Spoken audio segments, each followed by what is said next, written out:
So guys, if you had watched one of my previous videos about the death of our mature male Nandu chromatus, you will know that we have his old enclosure now completely spare, and we talked about what will we put inside. Well, the spider going in here today is our Chromatopelma cyanopubescens, our GBB or green bottle blue tarantula.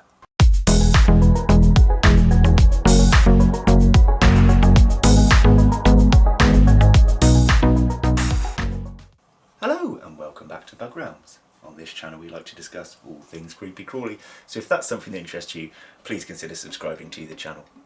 So before we get on with this video, let me know what you thought of the first round of Fatal Fangs. If you haven't seen that one yet, make sure to go and check it out. So as you can see, this dusty old enclosure with only a small amount of terrestrial substrate sat in there, the old water dish, the old plants, all the old bits that the old man chromatus had in there is about to be taken out. We're going to restyle this enclosure for a GBB. Now you guys don't need to see me clean this tank up, nor do you need to see me add substrate, but it might be kind of cool for you guys to see how I'm going to position the anchor points for this GBB.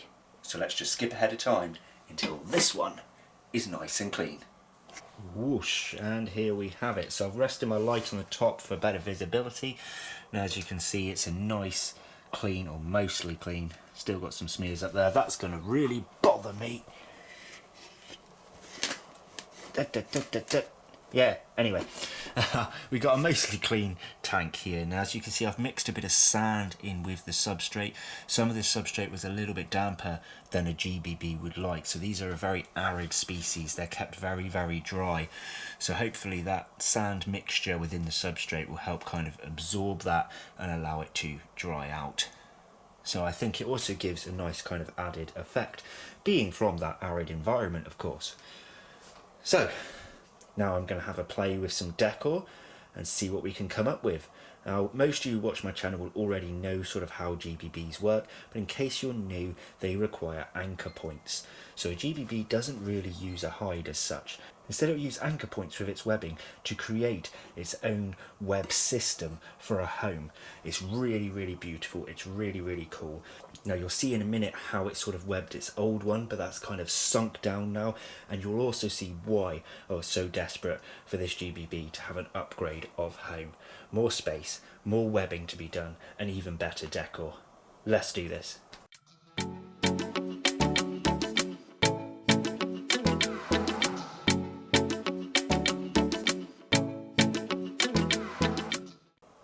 Okay, so here is what I came up with. I don't expect those sticks to stay in that sort of pyre shape. I know it's maybe not quite as naturalistic as it would be. There's a bit too much vibrancy of colour, and it's a very busy looking enclosure, but I wanted it to be busy because I want to see what it bulldozes, what it moves where, and how it's going to adapt the webbing to this style enclosure. Now as you can see, I'm going to attempt these as water dishes for the very first time. So these are all picked up from Forest Floor Decor. If you guys haven't seen that video, feel free to check it out. However, if I find that this doesn't hold water very well, then I will replace it for a normal water dish. But it was such a cool natural dish, right? So you guys let me know what you think. It's not quite as orange as the lighting's making it out to be. Perhaps if I turn... There we go. So here we are. I've turned off the yellow side of the lighting. So it's a little bit less colour now. So here we have it. Our GBB's enclosure. Let me know what you guys think. Can you hear that? That's downstairs. They've decided to hammer while I'm filming. That's going to get frustrating.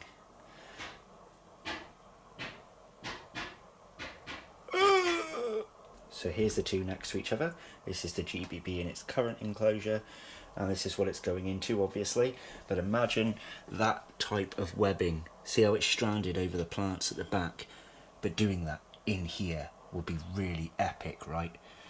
Now over time this has actually sunk down, the substrate has sunk down, the decor I put in has sunk down, so it's not as fancy as I made it to begin with. So similar may well happen here when it's got a blanket of web, but with a bit more height and a bit more space for this GBB to create its home, it might well make it super cool. But we'll see that when it comes to it. For now we've got to get her out of here and into here. And there she is. So in her last molt she actually got stuck, and I had to do about an hour's worth of work to try and free her. There's some coloration for you. So I can't remember which leg it is, but one of her legs is a little damaged, which was the final piece to set her free. I did manage to get her out, she hardened up, and she's doing well. But yes, that was one scary moment. So, let's see if we can get her straight in the cup.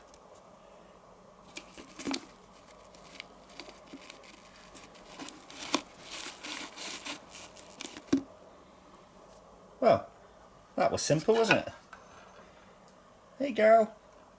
So this was a gift from Sidex Invert Kingdom a long time ago when she was a small juvenile.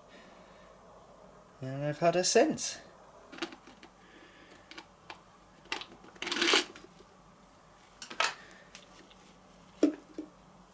And there she goes with a slight nudge of the stick. She's poking her little foot out of there. And she's not very happy, mind. So I'm not going to mess around, guys. I'm just going to get her straight in to her new home. Whoa! She touched me with her leg then, it scared me. Okay. Just being very gentle. Oh.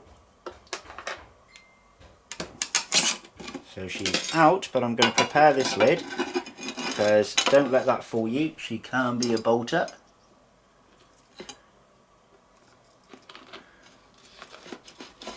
Oh no, I've destroyed the pyre with the cup. Don't kick, don't kick. Whoa. So if I pop the light back on the top, we can have a lovely last look at our gal. And there she is in her new home. So I did destroy the pyre a little bit that we built, but it's probably more secure leaning backwards. You see how the sticks have fallen here? But yes, now you can see our true colours. Look at that. So you can see why they get their name now, guys. Bright blue legs, greeny blue carapace, and red bum. Let's have another look at her. Oh, it's so much better now the glass is cleaned, isn't it? There she is. Wow. Not a particularly happy girl, I don't think. Probably a bit annoyed that I've taken her from one place to another without any of her webbing that she's used to. But we'll give her some time, we'll let her settle down, and we'll see what she does with this enclosure. Sorry guys, one thing before the time jump. She did pop her leg after all. I couldn't tell before the way she was hunched, and I was too busy focusing on the camera angle to take a good look. But you can see just there is where she's popped her third leg from her left hand side. So this can happen, guys, if the leg is very damaged, and this one was. When I managed to free her, that leg was a little bit mangled. But before I freed her, she had the whole molt stuck to her, and she was unable to climb or anything. She had a few legs trapped in. It was just a mess, guys. So although she's popped her leg, I'm actually happy, because now I know she's healthy, happy and safe. Anyway, enough of being so sporadic. It's time for this time jump. Woo. And here we are about 4 days later. So let's see what's changed. First of all, our water dishes are holding up very well. You can see that's still pretty well full, so I'm going to look into getting more of these. She started adapting her webbing over here. Just in that corner though, not much going on elsewhere. She's kind of moved a bit of decor around and she's pushed those branches there backwards, which actually works out better for if she were to fall, because she's always got something to grip onto on the way down. Now she's not far from the top. I did try and raise the substrate higher on the back there to prevent any falling damage, but look at her. We can see her in all of her glory right now. The blues, the greens, the oranges. Oh, I've even been able to zoom in slightly further than usual and still holding focus. That's one thing I do like about glass enclosures, ladies and gentlemen, is I can rest the light on top and we get a really, really good view. Now I'm not sure whether she'll be hungry or not, so I have opened up my box of red runner roaches. We're going to stick a roach in there and just see if she'll take to it. And there's the roach walking around in that sandy, soily substrate. Now it's not far from her, but she seemed to take no notice of it whatsoever. She might need a little longer in this enclosure before she decides to feed, but because she is recently molted, I have no fears of leaving this roach in here to see if she'll take at it. Now, you might be thinking, why didn't I just wait for this webbing to go more to when we can get a feed? And the answer just is, I need to get this video out for you guys. There's no harm in me doing an update video in the future. Comment me below if you'd like an update video. But yeah, I needed to get this video out and I have no more time to do so. So that's the extent of our webbing. We'll have one last look at that. You can see the nice fine silk patterns, and it even goes well with that sort of sandy soil substrate. The little speckles of the sand sitting on top of the web is actually quite nice. So there we have it, ladies and gentlemen. That's going to be it from our new GBB rehouse video. There's going to be plenty more rehouse videos coming up for you guys for the spiders. There's also going to be a bunch of isopod videos coming out to you guys, so please comment below if you're interested in those. That's going to be it from me. Outro time. Take care, guys. Do you guys want to see what else dwells within the realm? If so, make sure to pop back weekly for multiple videos. My usual upload days are Wednesdays and Sundays, so I'll see you guys there. Oh, and one more thing. If you want to become a disciple of the realm and have your name shown on the screen like these lovely people, you can do so in one of two ways. You can scroll down the screen now and hit that join button next to the subscribe to be a channel member. Or alternatively, you can follow my link in the description below to my Patreon page. Both methods grants you access to my private Facebook page, where we like to discuss even more things creepy crawly. Thanks for watching, guys. I'll see you in the next one. Take care. Bye bye.